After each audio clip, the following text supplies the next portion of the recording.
As a chap who chose a track by the mighty Captain Beefheart on Desert Island Discs a while ago, it comes as no surprise to me that Polly and the Captain have been in correspondence because PJ Harvey shares with Beefheart a need to make things new, to avoid repetition, to push the idea of what popular song can be and can become.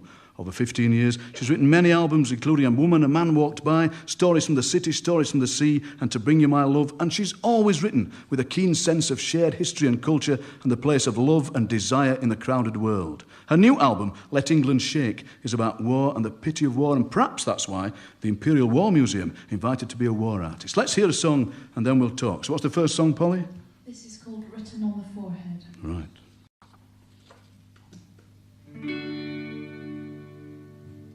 People throwing dinars at the belly dancers.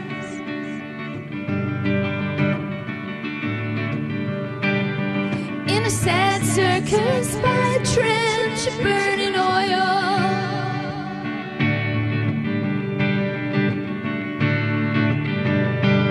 People throw belongings, a lifetime's earnings among the scattered rubbish. Suitcases on the sidewalk.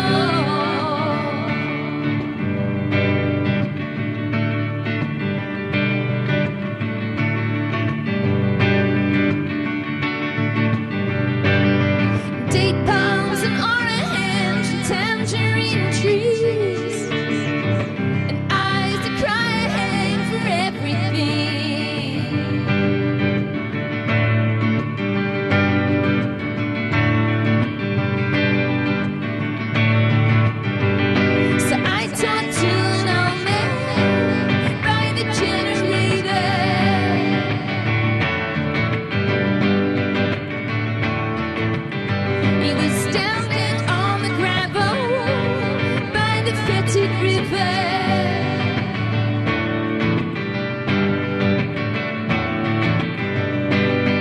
He turned to me and then surveyed the sea.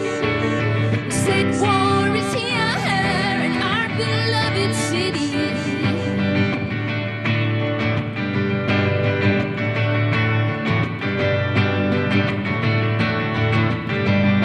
Some dove in the river and tried to swim away through tons of sewage, fate written on their foreheads. Date palm and orange and tangerine trees, and eyes that cry for everything.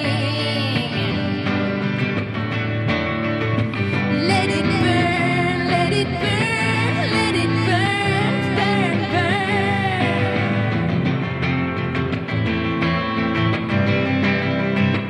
Let it burn, let it burn, let it burn, burn my heart.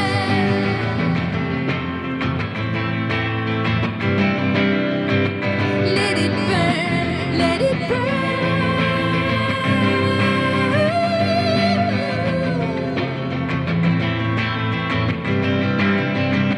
Let it burn, let it burn, let it burn, burn my heart. Let it burn, let it burn.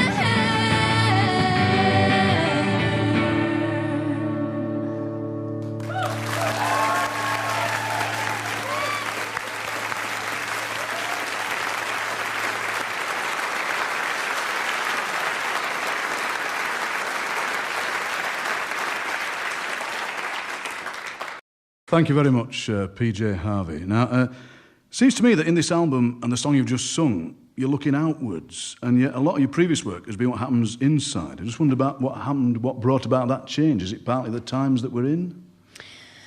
I think a lot of it was to do with feeling a greater sense of wanting to tackle something of what's happening around us all at the moment. I think many people have been feeling that, this urge to actually get on and say something. It feels more urgent somehow. Because somehow it seems that in big times like we're in, maybe introspection can be a luxury. You know, so looking out, it connects with more people, I guess.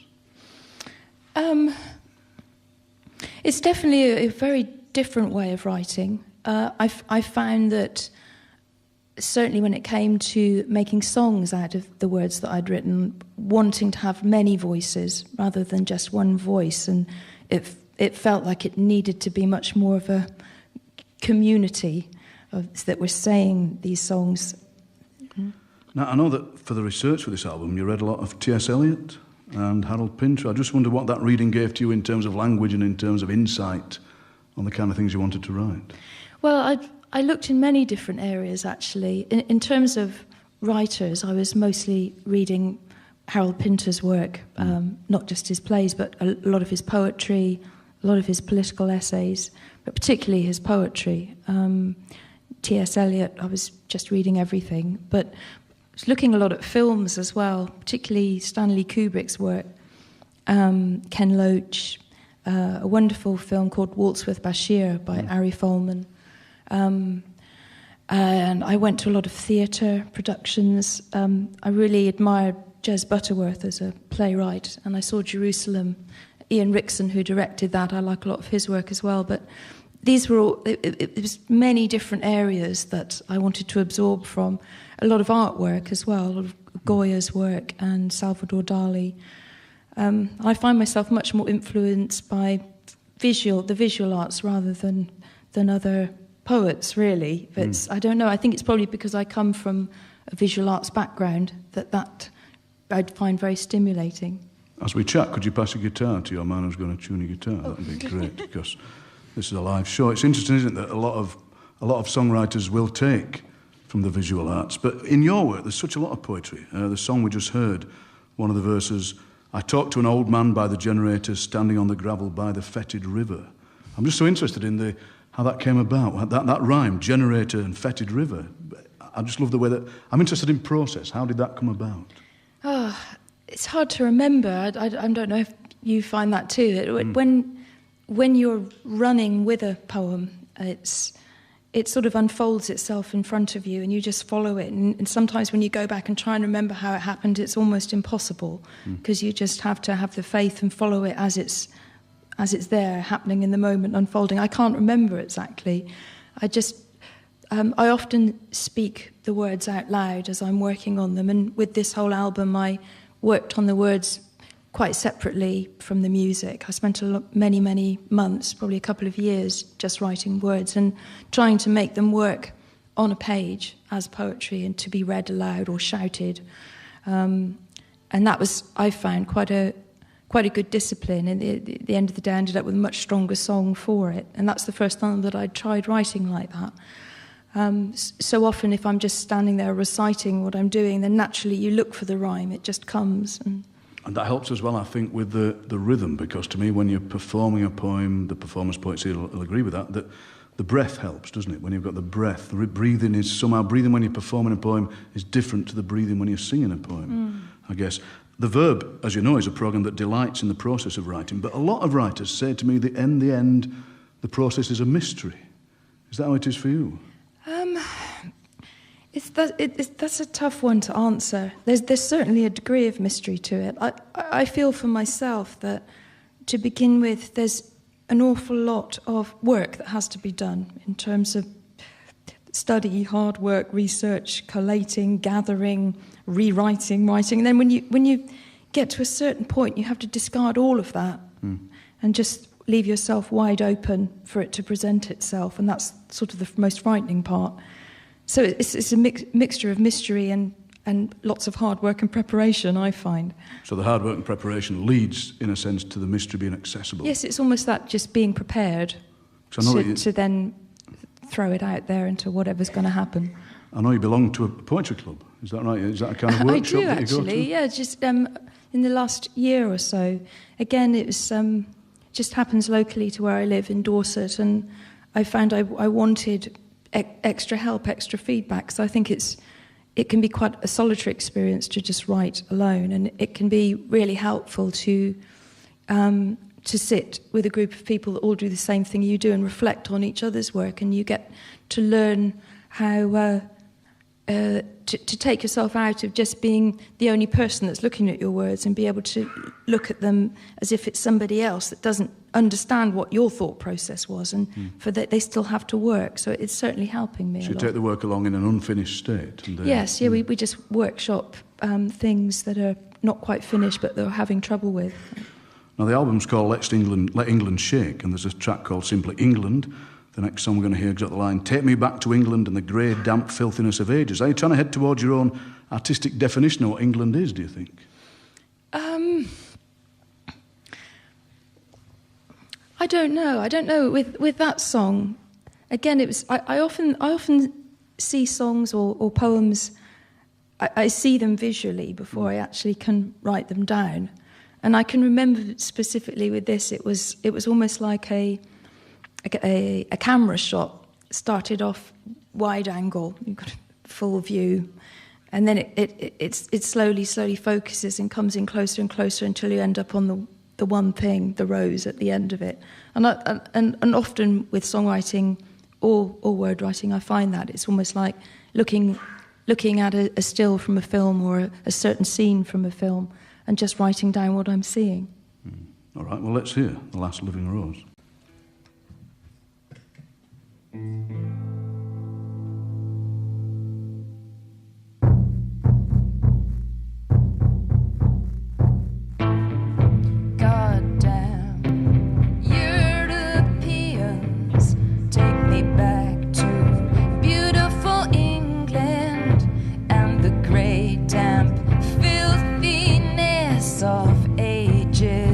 And battered books and fog rolling down behind the mountains, on the graveyards and Dead Sea captains. Let me walk through the stinking alleys to the music of drunken beatings, past the Thames River glistening like gold hastily sold for nothing, nothing.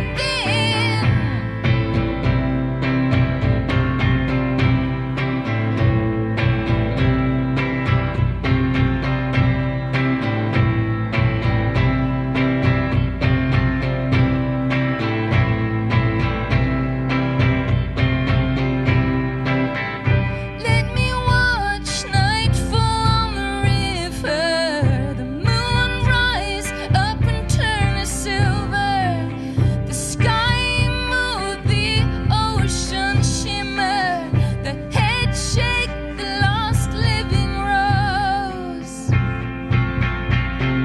quiver.